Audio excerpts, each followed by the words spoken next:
welcome to Pendulum Swings, the podcast brought to you by Pendulum Growth.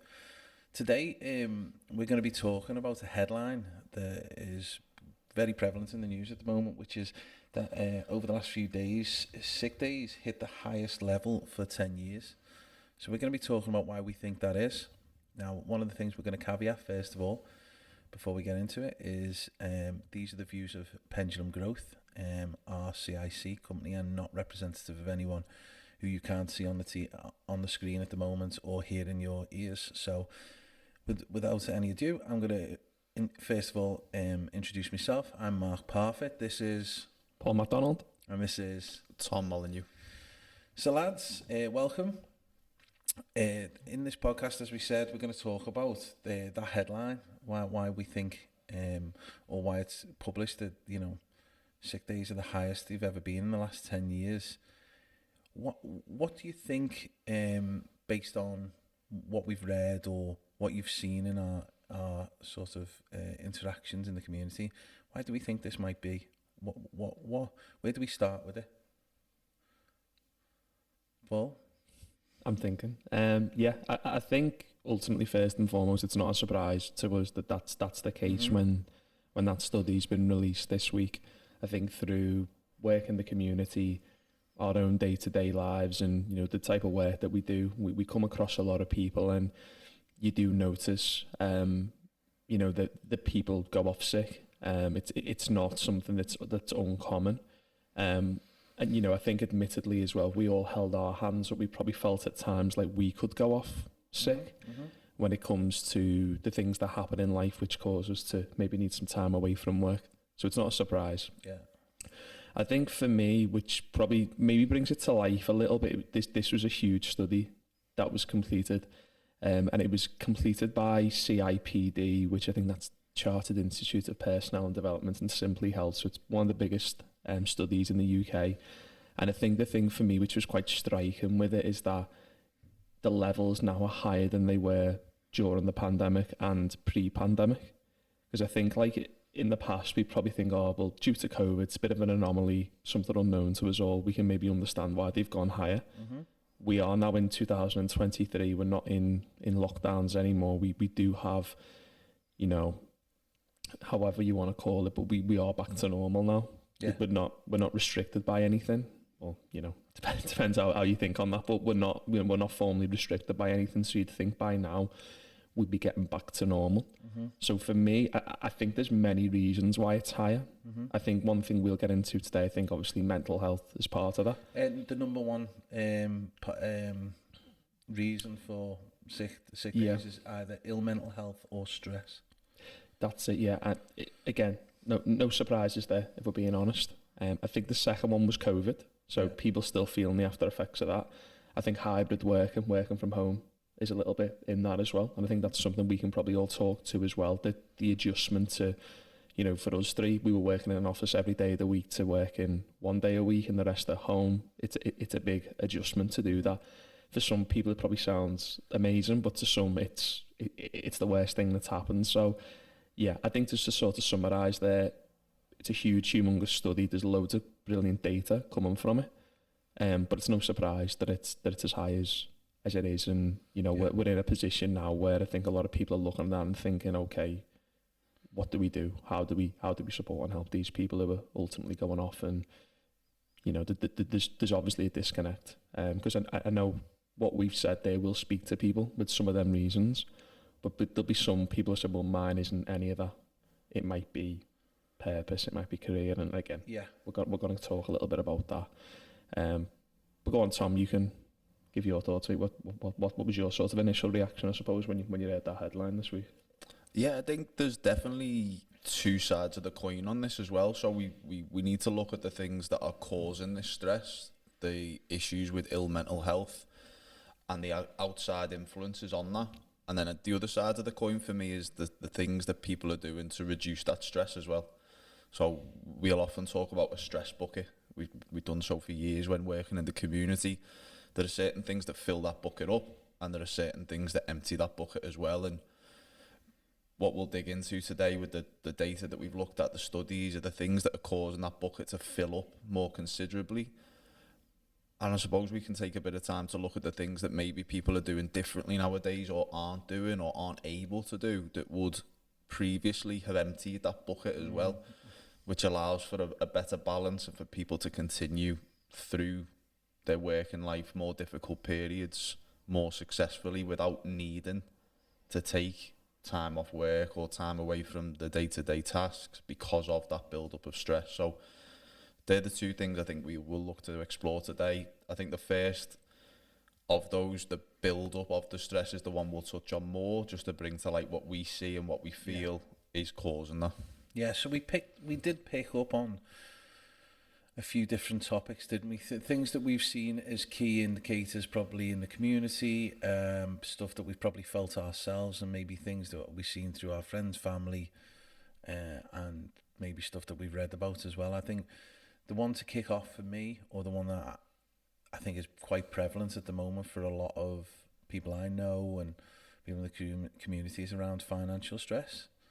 So we live in a time with, I got some stats here, you know, expect to spend 8.3 times salary on the house price, the highest for nearly 150 years. So getting yourself out of the trap of potentially just constantly throwing disposable income at renting and trying to make it an investment that will pay off in years' times is much harder than it's ever been before, which in itself can feel a little bit like a trap. Lads, other things that you've seen there, like finance-wise and financial? I think just with that, and I think just in preparation for this, me and Tom had a conversation around whether it's buying a house, starting up your own business, whatever your goal is. I think the idea of you being able to look at your salary and see a plan and see a roadmap of how I achieve that is harder than it's ever been. So that what you were talking about there, for anyone who maybe doesn't understand that, is that what the average salary is now, the average house price is 8.3 times higher. And that's probably for, you know, a modest house, maybe not the house of your dreams, but it's the start for you. But with cost of living, additional stresses adding up, that roadmap of suffering maybe a little bit in the short term for long-term success, it's harder and harder for people. And I think, to Tom's point, and you know, I can certainly relate to this, is that I sometimes get to a point where I think, what am I working for? I think I'm going to try and save money. It is hard, but I'd like to maybe go on holiday, or I'd like to maybe go out for the weekend, or go out with my missus, or go out with the family. You've got to also do them things, to Tom's point, which help you de-stress. But if you're not doing that, you're trying to save, it looks impossible what you're looking to achieve. I can understand how people get disillusioned and start losing their purpose. And then when times get tough in the workplace, it's easy then to think, right, I'm going to dip out a little bit here now, because I don't know why I'm doing this. I don't know why I continue to turn up each day. I think, you know, and it's a big part of what we do. It's something I really believe in. My why is that big that I can get up on days when I don't want to get up, when I'm feeling a bit down or having a bit of a poor week. My why is big enough to carry on doing it. And I think for a lot of people, they do have a why, but it can feel out of reach, out of touch. So not that it's easy to give in, but it's like, I can understand why someone would think, I'm going to jack it in now for a few days, few weeks, and then refresh. I think that's just like one thing I wanted to add as well, with when people are taking time off, the numbers on that are up as well on average. I think it was 5.8 days on average people were taking off. It's nearly up to 8 days, so it's like 7.8. So it's jumped up by 2 days. So the amount of time that people are taking off on average is going up. So the amount of work days off is up again, what we said at the start. But on average, the amount of time people are taking off has jumped up by 2 days as well. So people are thinking it's taken longer to actually get out of that rut and get back to a situation where it's like, right, I need to be back in work. Yeah, okay, interesting. Tom? Yeah, I think we need to look at the reality that a lot of people are working 40 plus hours a week and may only have the money to keep the roof over their head and buy, you know, adequate levels of food. Credit card debt in the year up to June 2023 has also gone up by over 8%, which would indicate there's people out there who don't even earn the amount to do that.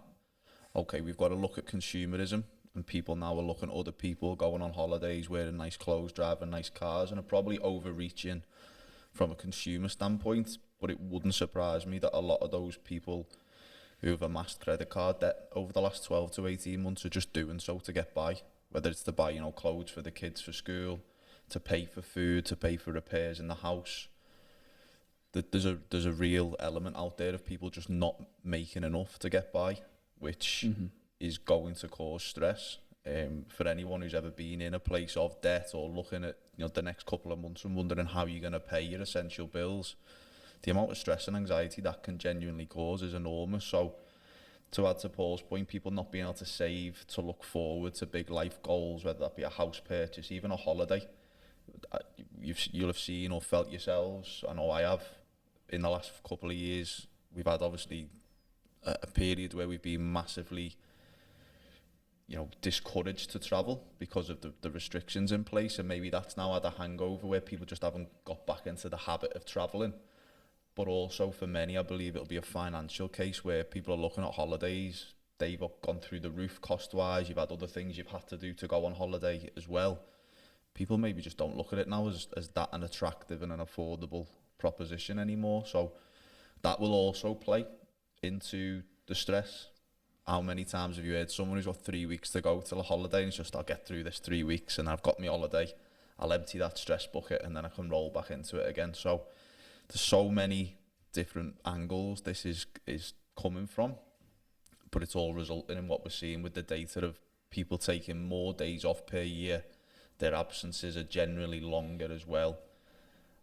And it's a situation that we don't really see improving either with the economy and people's financial well-being. So we'll talk about some other topics, I suppose, that are causing this, and hopefully we can touch on a few bits as well that people can do to try and relieve some of this. Yeah, so that's what I was going to say next. So obviously finances are part of the stress and all that, and the anxiety and the mental health, but there are other factors as well. So like fitness, mental wellness, things like that are on a decline. So again, what do we feel like is happening there in that space to give people that sort of feeling or stress at the moment?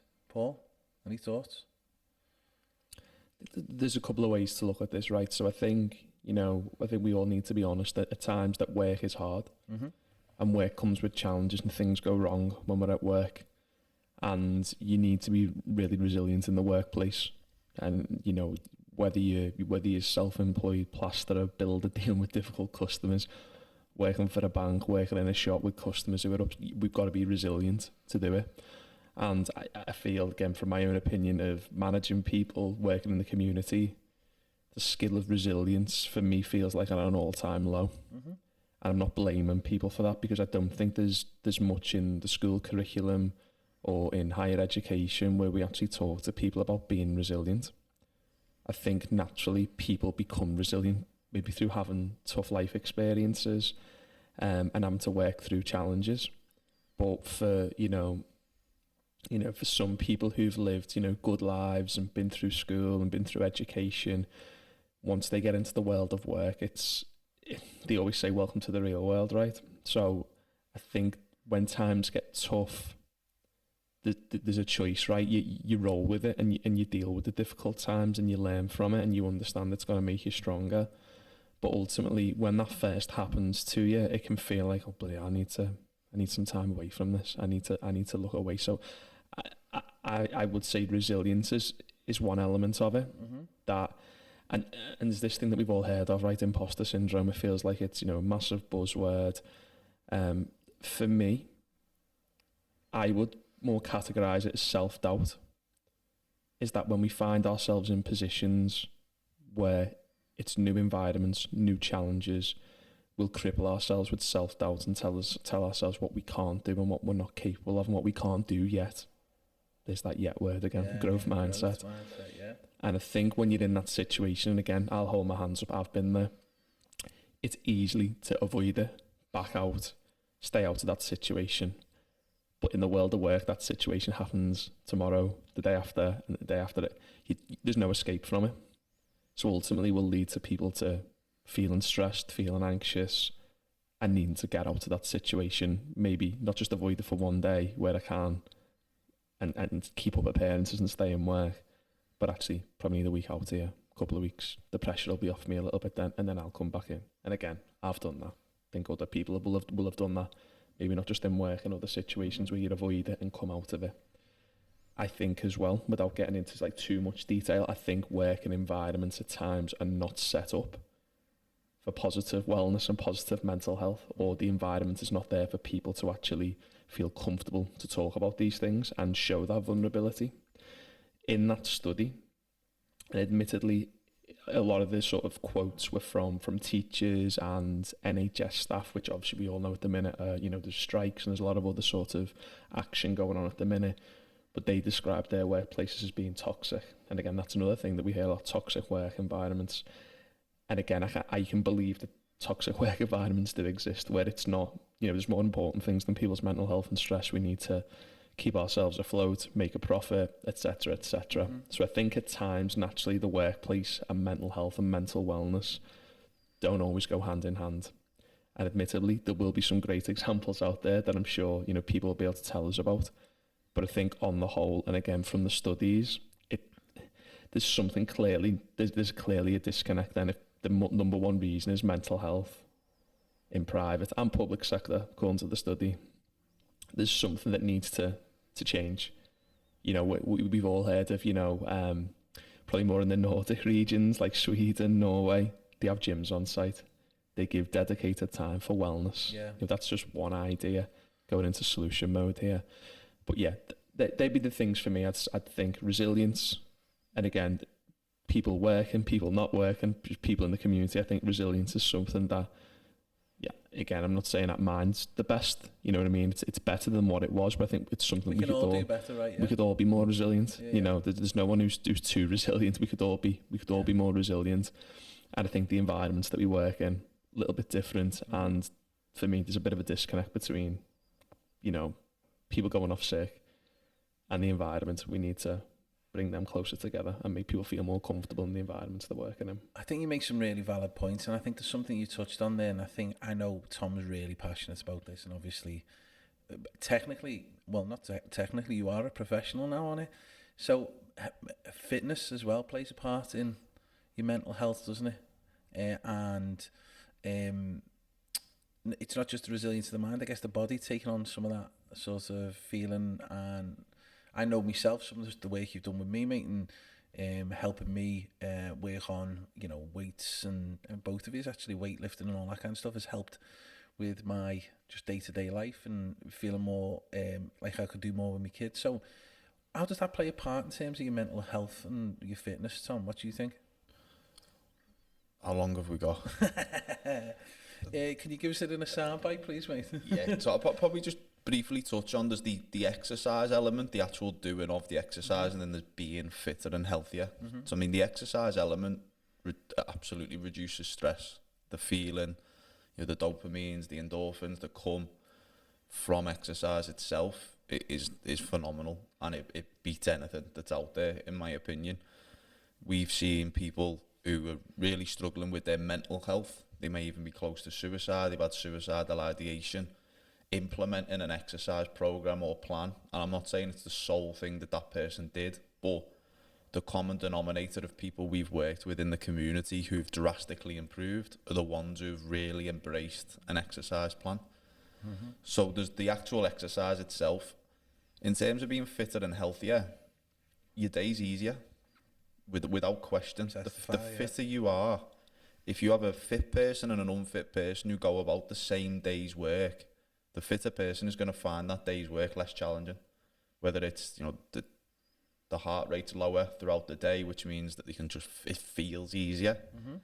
They've got less kind of impact and wear and tear on them day to day because they're more robust physically. They'll sleep better, and they'll likely have as well a workout that they've done in the morning or a workout that they're going to do at night, which they can look forward to. We spoke there about like the light at the end of the tunnel for a lot of people.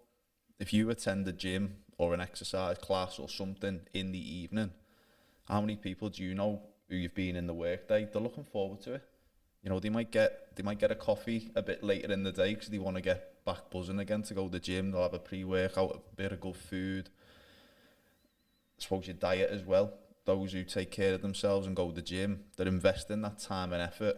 What they'll then do is look at the rest of their life and go, okay, if I'm going to graft for an hour a day, 3, 4, 5, 6, 7 days a week, I better go and do these other things that are going to support that as well. Why make all that effort and work so hard to then throw it away with a poor diet and a poor routine? So exercise for me, for anyone who's struggling, whether it is mentally or physically, or they can't maybe put the finger on what it is that they're struggling with, exercise for me would always be one of the first things to implement into your life, whether it's walking of a morning, running, joining a gym, getting some equipment to train at home.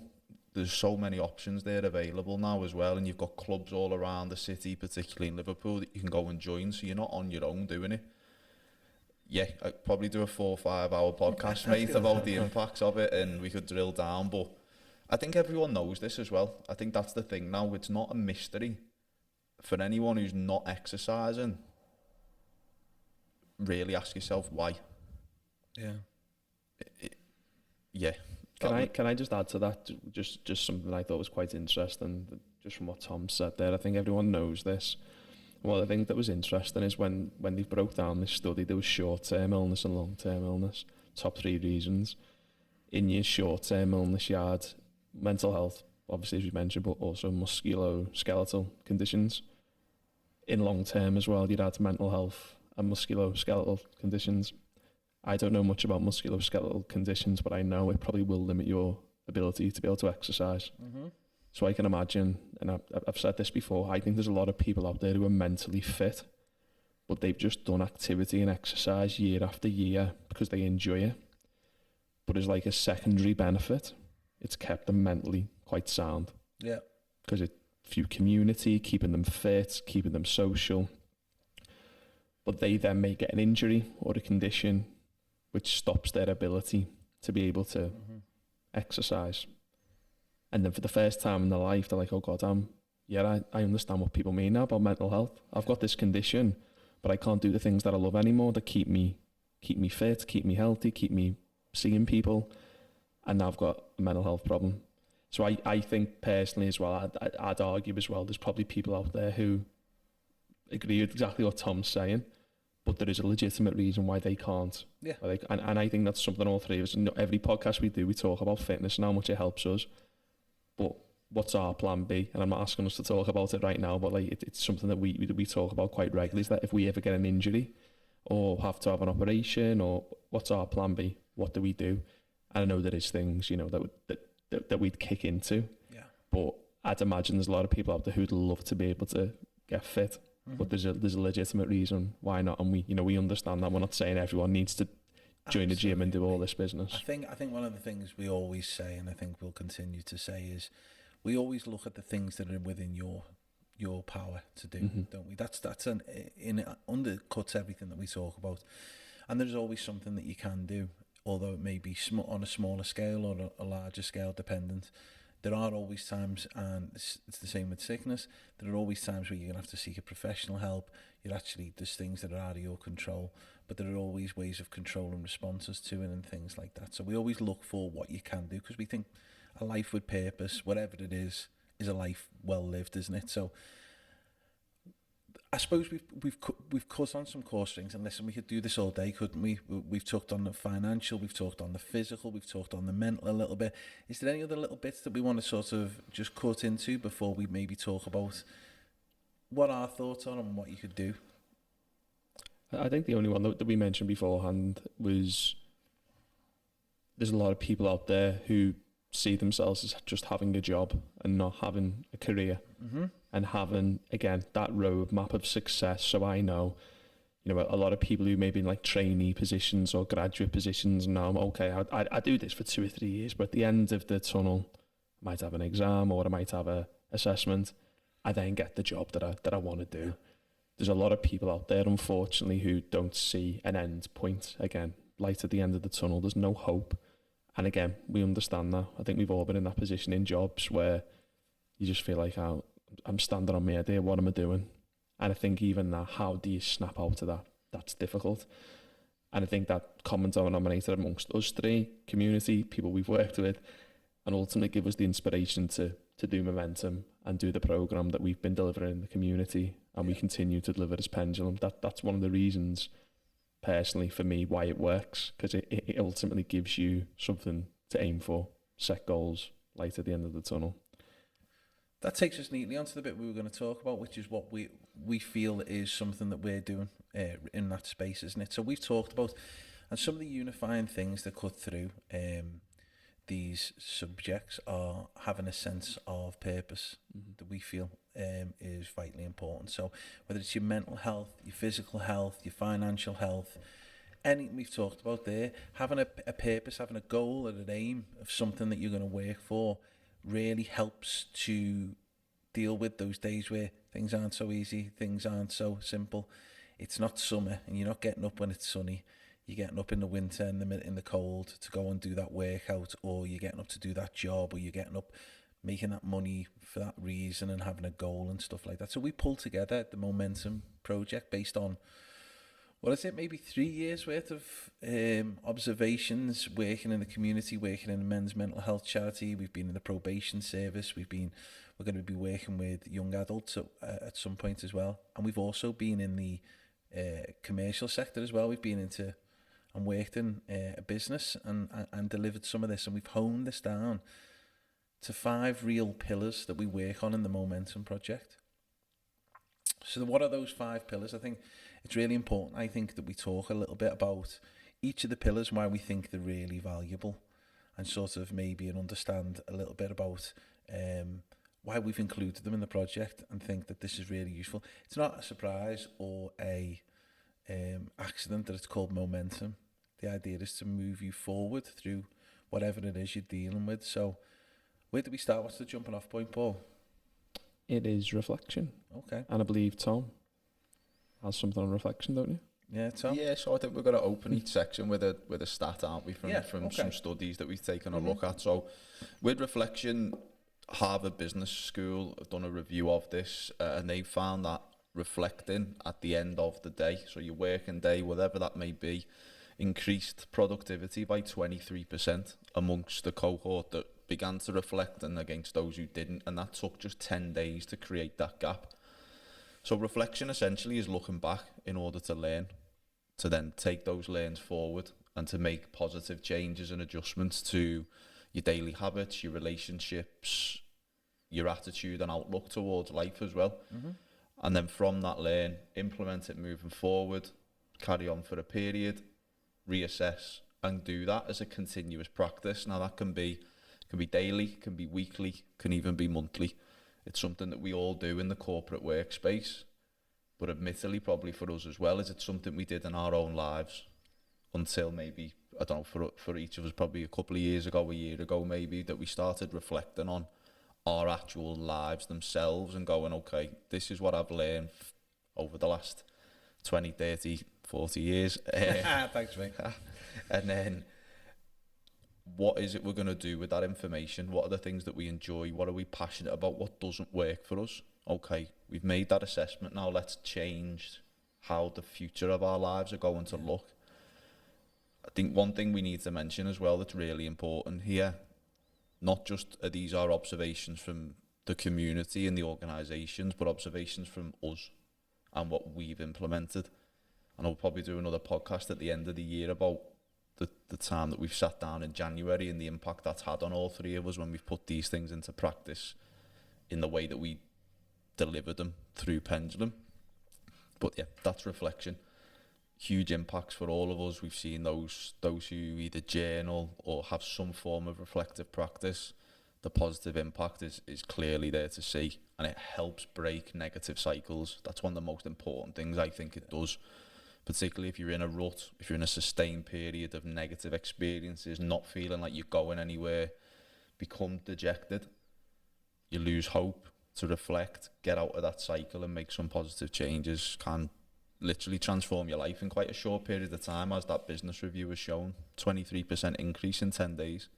And also, it's just the attitude and the ability to be grateful as well comes from that. You can just build an inherent happiness. I love the reflection thing because we all lack self-awareness at times, and I think it really helps with that. And I think we also go through living our lives and just existing sometimes, not thinking about all of the things that we've done, other than when we're faced with them, either with photographs or people confronting us. But we don't just think about yesterday, last week or last month. So I love that, and it's for me, it's one of my most favourite areas of things to do within the Momentum project.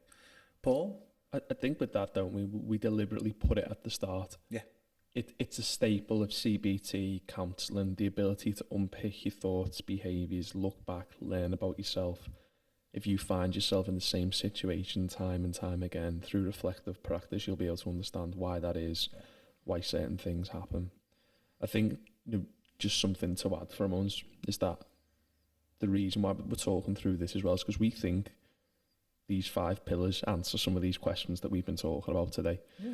As Pendulum Growth, we are looking to go out to support, workplaces with this sort of stuff, you know what I mean? So, and community and schools and colleges, we feel specifically workplaces, this helps. And I think something that I wanted to share was that when I've, been in a workplace and probably at times when I was struggling, journaling, reflecting really helped me. And the way I done it at the time was through a mentor, and the idea of journaling, reflecting, that he explained to me, it's like drawing the curtains on your day, or like when the cinema, the sort of the screen comes a little bit like what we got here, like what it comes across.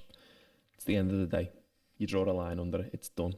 I was suffering like a lot of people who work, taking work home with them, and also the idea that they can't switch off from work. So it was the idea of when you do that journaling, it's done. And the way I done it with him is, it was a blank text message. Wrote out the text message and sent it to him.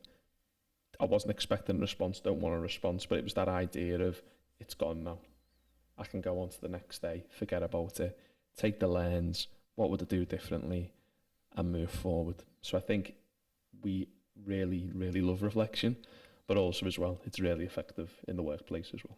Great. Okay, cool. So the first thing we do in Momentum, and when we sit down, is we reflect. But what's next? What do we look at next then? Visualization. So again, similar to what Tom's done, we're going to give you a little bit of sort of information about it. So this was actually a study from Forbes. So visualizing the scenario of succeeding in a difficult situation or achieving your goals can activate the same areas in your brain as physically experiencing the scenario. This promotes neuroplasticity, which is formation and strengthening of pathways in your brain. And I've got to be really honest, when I hear neuroplasticity, I think of you, because this is something that you mention actually when we do the sessions. The thing is for me with this, just to add to it, there's been tons and tons of studies, depending on what activity you're looking at. It can be acquiring new information. It can actually be in fitness as well. There's been studies with people with bodybuilders, and the brain waves basically are activated when they lift weights, but when they think about lifting weights as well. Very, very similar brain activities happening. So ultimately, you've heard of that thing a little bit, fake it till you make it. Dream about these things, visualize it in your head. What does it look like? What does it smell like? The reason why this is important is because this is your why. This is what's going to motivate you. This is what's going to get you up on them dark mornings, or them mornings when you don't feel like it. It's got to be big. It's got to be ambitious. We'll talk about how you get there and breaking it up into small steps, but it's got to be a big goal. It's got to be something that really gets you excited. And I suppose it's got to be relevant to your life, isn't it? It's got to be something that you're going to get value out of. Yeah. In my opinion, it's got to be in line with your values and your purpose. Mm-hmm. And believe it or not, if you take small actions day by day that align with your purpose, it builds your self-esteem. It makes you feel better about yourself. It makes you feel like you're on a journey and you're gradually, day by day, getting closer. So maybe if you do have a bad day, okay, I've had a bad day, but I'm still one day closer, one effort closer to where I want to be. What's that phrase that Tom likes all the time with the mountains and the paint? Well, painting mountains or something? It's an extra, like a lick of paint, isn't it? Extra coat of paint on your mountain. Yeah. Every time I'm building that mountain through a coat of paint, I mean, that's visualization. I think all of this, we talk about Michael Jordan or all different kinds of sports people. think it's one of the most valuable things to do when you're going for a goal or an aim, is to just think about it and really, you said smell it, or hear it, feel it. I know an old coach mentor of mine used to say, if I was a fly on the wall looking at you when this happened, what would I see?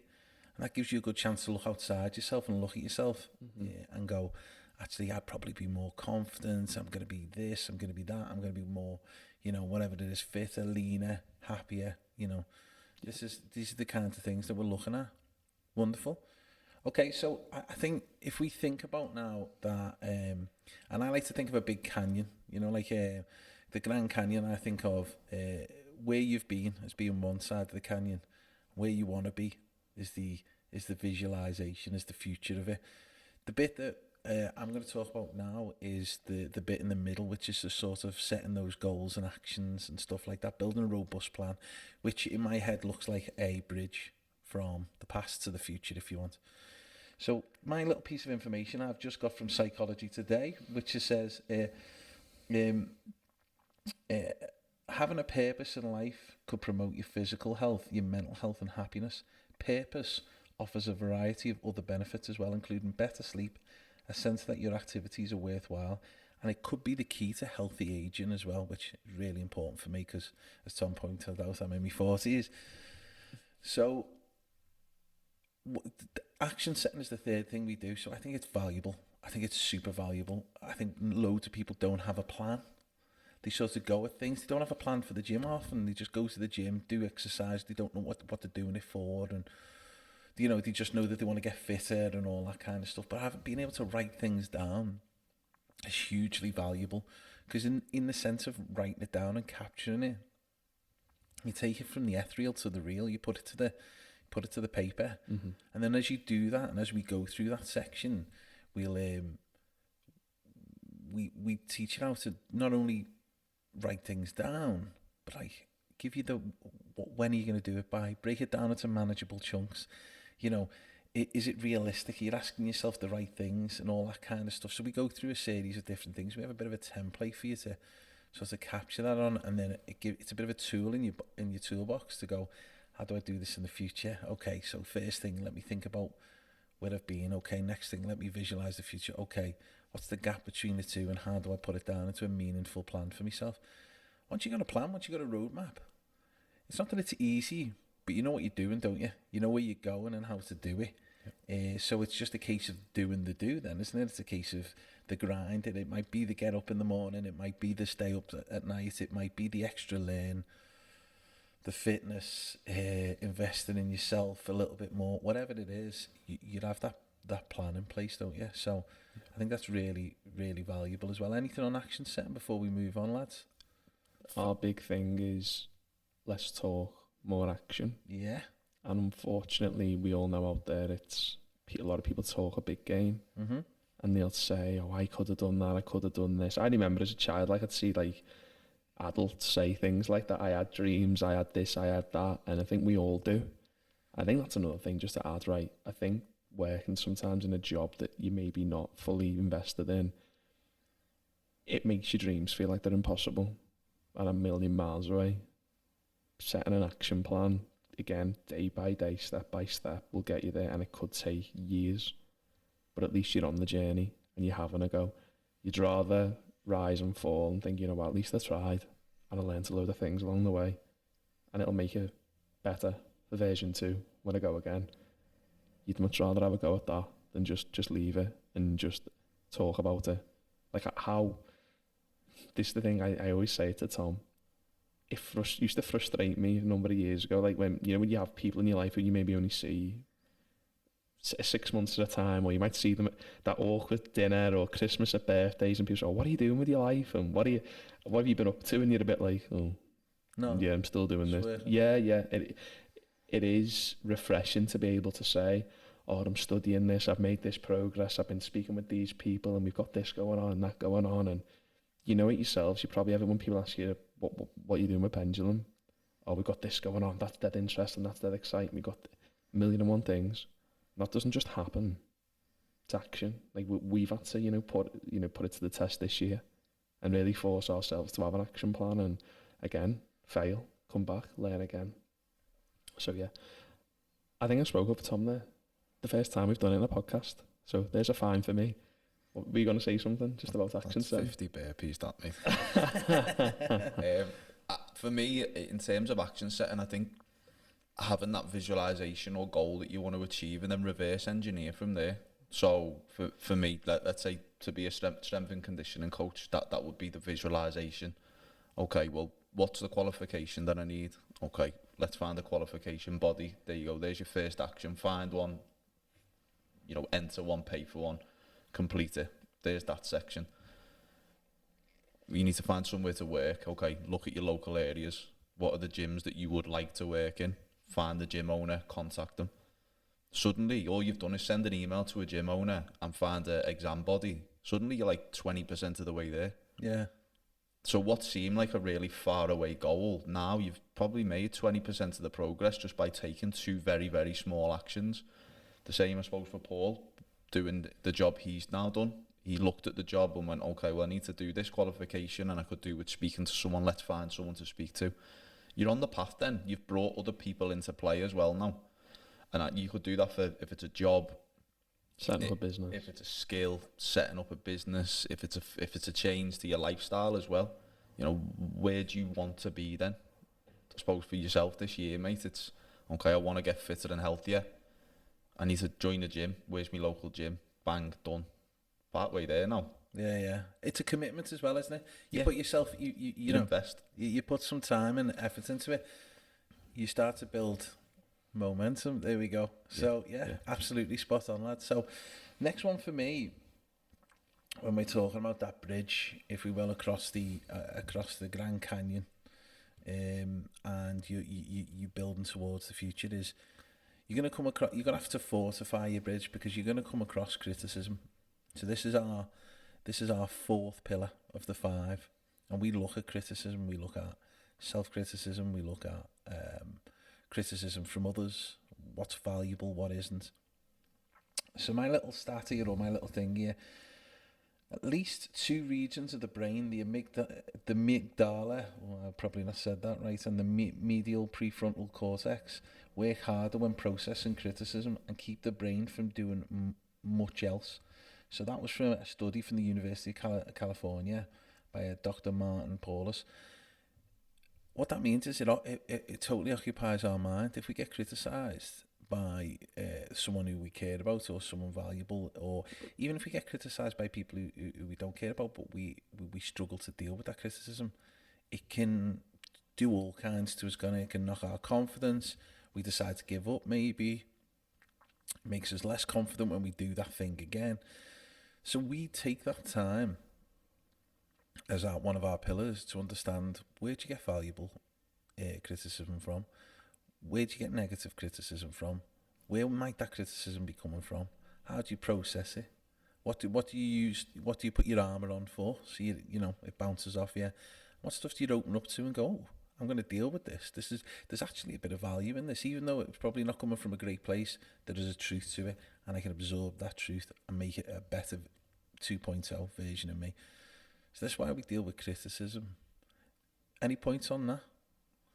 I think, particularly with the study that you've got there, mate, obviously we're looking at external criticism coming in from a third-party source.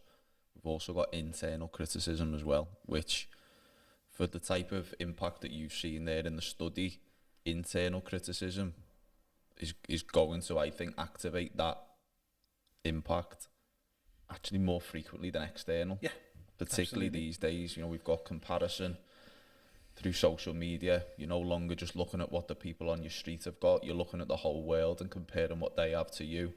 That might be your financial situation, your physical appearance, the things that you're doing. We probably all follow great travel pages now of people who travel around the world, or they go camping in mountains in Europe every week, and you're going to start criticising yourself on the back of that if you're not careful. So as much as external criticism, I think that's what we'll mainly talk about when we deliver Pendulum, because of the environments that we're looking to go into, where feedback, which is what we prefer to call it always, is going to be there. If you're in a working environment and you're not pulling your weight, you're not performing, you are going to receive feedback, criticism, and it's how you then look at that and deal with it that is going to have a massive impact on your overall well-being and its impact on your productivity. Yeah, fully agree. I think for me, self-criticism, debilitating, and the science, they're 2/3, by the sound of 2/3 of your brain are shut off and not fully functioning. So it's debilitating, disabling, whatever way you want to call it. I think for me as well, where it comes in is that when you make changes, people notice it. And at times, it can be the people closest to you who will give you the most criticism and the most feedback.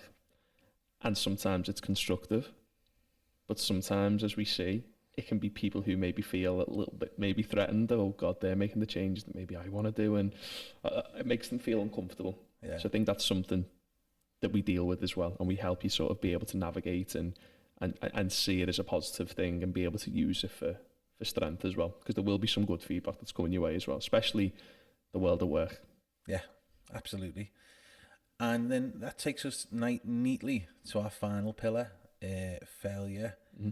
And so I'd say, after reflection, for me, the failure one is probably the one that had probably one of the biggest impacts in my life. So Paul, why do we talk about failure? Why is it important?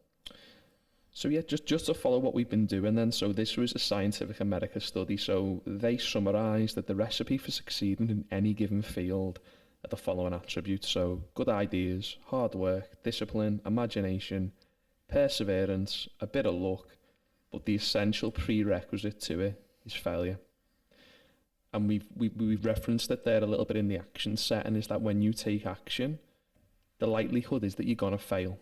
You're going to get things wrong. And again, let's link it to the world of work. I feel that when we fail, there's a massive feeling of shame. There's a massive feeling that people are going to think differently about me. There's a massive feeling that it's final, that that's me, that's my lot, that I can't get any better. And again, it's something that I think can be quite debilitating for people when they fail and can take them a long time to snap out of. And again, take that out of work, take that to failing your driving test, to failing a big exam. Like for me, if I failed my exam for the job that I want, or for Tom for his strength and conditioning, I'd imagine that would be a big pill to swallow. And again, you know, a number of years ago could make you think, again, I'm going to avoid that. I'm not going to go back to it. So I think failure is something we have to get comfortable with. And there's reams and reams of people. We mentioned them already: Michael Jordan in his field, Oprah Winfrey, Albert Einstein. If you're a big Liverpool fan, Virgil van Dijk talks about it, you know, less about that. Tyson Fury, Conor McGregor, you know, I can go on all day. No matter what field is, they will talk about failure and how it's the secret ingredient for success. Again, like reflection, teaches you a lot about yourself, teaches you the things that maybe you need to work on and identify to strengthen. So for me, and again, what we talk about at this stage is your mindset's really important and how you view failure. We've spoke about Carol Dweck many a times, and we'll talk about it many times again in the future. Yeah. It's why growth's in our name, is because we feel growth mindset.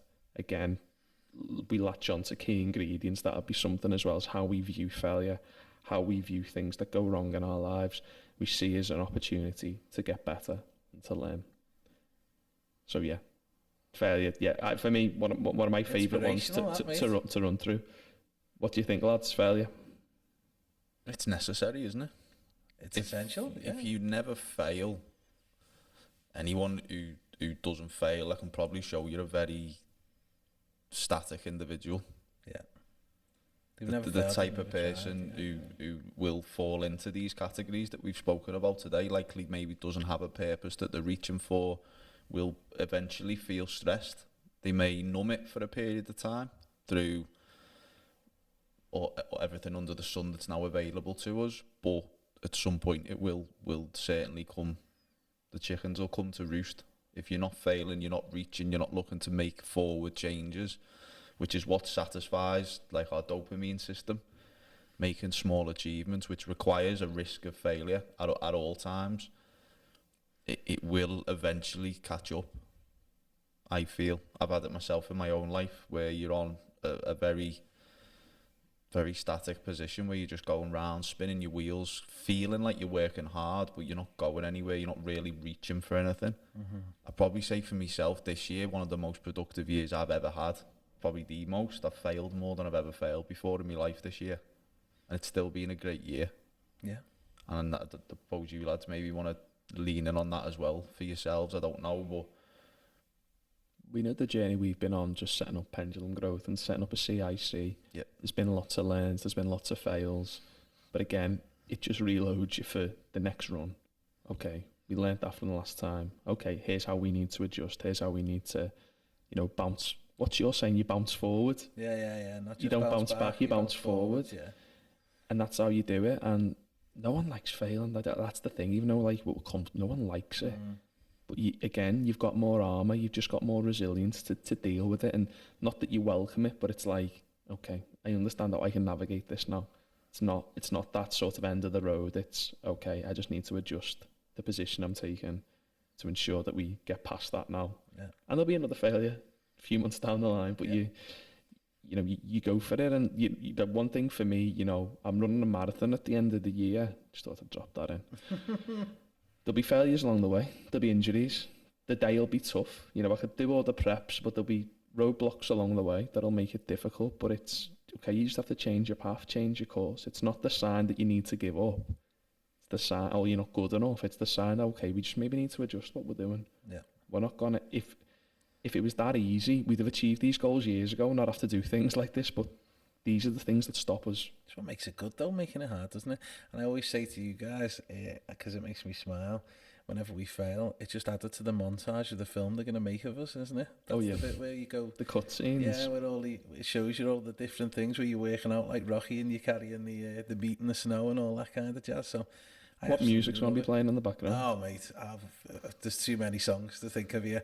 Heart's on fire, like you know yeah, that's it. So let's listen. We're gonna have to bring it to a close, but I think a really important thing I think we all want to say as we bring it to a close is those pillars in the Momentum Project is not a shot in the dark for us. It's something that we've developed over 3 years of working in the community, and it's something that we are passionate about, and it's our core purpose for Pendulum Growth is to go out there and help people, whether it is in the community, whether it is in the workplace.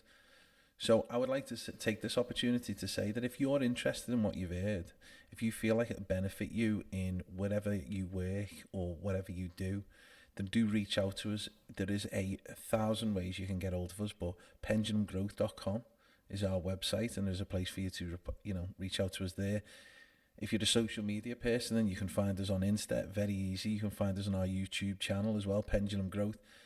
You can find us on TikTok if you want. Or you can even find us on LinkedIn. We do everything. We're everywhere. So we are ubiquitous. If this is something that you're passionate about, reach out to us and we'll talk to you about it. Lads, thank you very much. It's been a great one. Cheers, lads. Thanks, everyone. Thanks lads. Everyone. Take care. Take care.